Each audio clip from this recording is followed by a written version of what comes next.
Good morning. This is going to be a little bit different video for me. It's not on one subject or topic or one chapter or verse.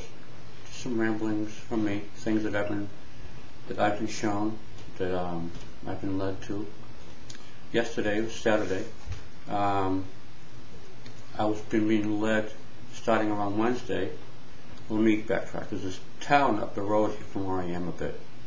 Salem, Mass. It was famous for its witch trials back in the 1700s, I believe. And that's where I get this tourist dollar from. It's called Witch City. And there are witches that have set up shops there and businesses. And they have statues there honoring and glorifying witches. And there's an area up there, a lot of foot traffic areas and stores and businesses. And I was being led to go up there and sit and read my Bible on one of the benches. So that's what I did yesterday. I went up next to one of the witches' statues and sat and read my Bible for an hour. Nothing, it was no big deal. The skies didn't part, nothing, God asks us to do these things. Sometimes it's a test to see if we will do it. I don't know what else may have happened just from me doing that. But I had a great Bible study. It was good. And I know in these times it's really tough for a lot of people, a lot of Christians, and people at work and Christians on YouTube here, and people that I know. A lot of people are worried and wondering where the dollars are going to go, gas prices, things that are happening, what's going to happen next month, what's going to happen next year. I can't do this, but what if somebody attacks me? What if I get killed? This is going to be hard to do.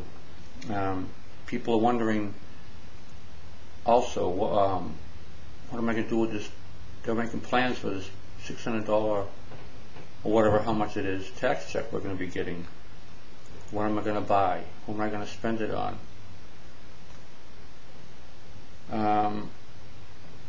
A lot of confusion going on also with people about what's going to be happening. I opened up to this week, Luke 12:4, and I say to you, my friends, do not be afraid of those who will kill the body, and after that have no more that they can do to you. But I will show you whom you should fear. Fear him who, after he has killed, has the power to cast into hell. Yes, I say to you, fear him. This is talking about God. God is the only one that we have to fear. He's the only one that judges, the only one that can cast us into hell. What does it matter if God asks us to do something, or we're doing his work, or something, or we're saved? What does it matter if somebody kills our body? It's just our body. What do you excuse me. Are not 5 sparrows sold for 2 copper coins? And not one of them is forgotten before God? But the very hairs of your head are numbered. Do not fear, therefore. You are of more value than many sparrows. The hairs of our head are numbered. God is going to take care of us. You have faith and you're walking in him, and you truly believe. That's the saying, is we can have faith in these things. People pray, give me more faith. There is no more faith or less faith. You either have faith or you don't have faith. You just have to believe. God is going to be taking care of you. God is going to see you through things if we're walking and following in him. Also, last night I had a dream. The dream wasn't anything major, but in the dream this man had this patch on his shirt. It's in Matthew 25:45. And I just remembered this a little while ago, just before I started this video. And this is what Matthew 25:45 says. Then he will answer them, saying, assuredly I say to you, inasmuch as you did not do it to one of the least of these, you did not do it to me. Surely I say to you, inasmuch as you did not do it to one of the least of these, you did it not to me. We see people all the time, and we know people that need help, need a prayer, need an uplift.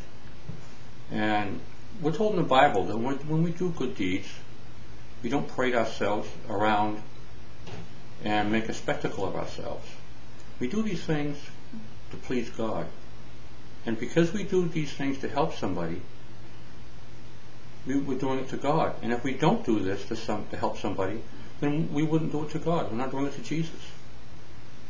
Now, we're not supposed to, we can't go out and be trying to save everybody everywhere. There are a lot of us out here.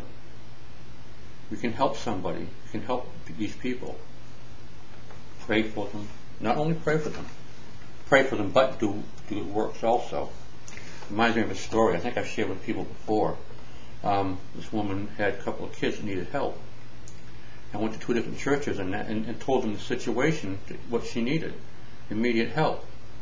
One church had a prayer about it. They sat and prayed that somebody else would do something about it. The other church immediately got up and started making plans and dividing up tasks and took care of the problem. This is what we have to do. Pray, but do. Also, I told you I was going to ramble today. But take what you need out of this.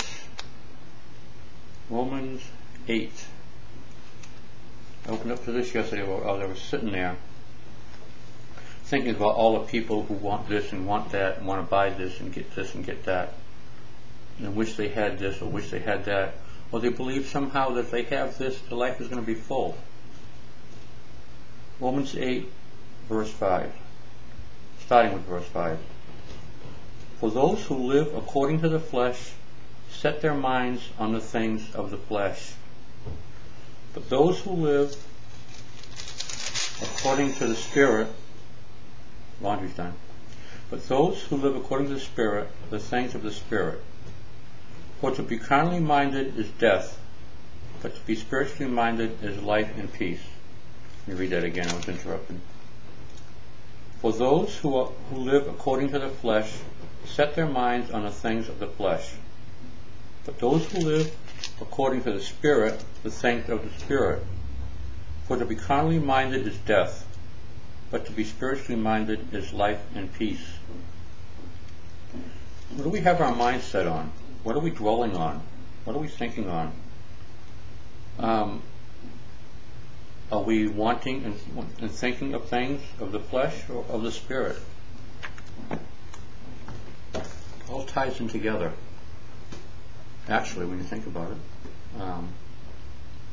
what do we want out of life? What do we want in our Christian walk?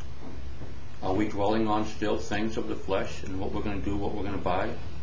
What am I going to do tomorrow? What am I going to do next month? Are we worried about our future? Are we worried about gas prices? Are we worried about the end of times? The very head of our heads are numbered. Remember this. Who are we going to help? We don't help somebody that we know is in need, then we're not helping, then we wouldn't do it to Jesus. And when we do these things, we don't do them and parade ourselves around. We don't publicize the fact that I donated this or I gave this. We do it for one reason and one reason only: to serve and bring glory to God. Agape.